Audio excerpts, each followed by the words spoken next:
चेहरा चांद के बहार में, पायल के छन छन चूड़ी के सोर, तोहरे पे अटकल बा दिलवा हमार हो।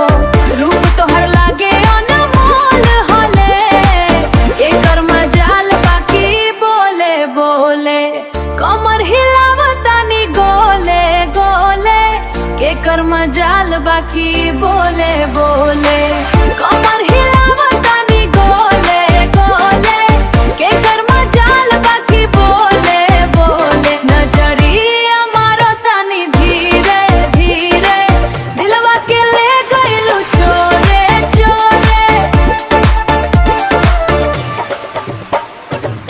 डीजे के बीट पे झूमे जवानी, देख के तोहरा बढ़े मन मानी।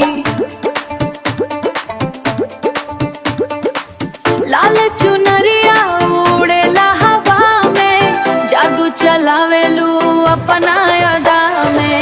नाचत नाचत दिलवा टटोले, सपना में आवेलू खोले खोले।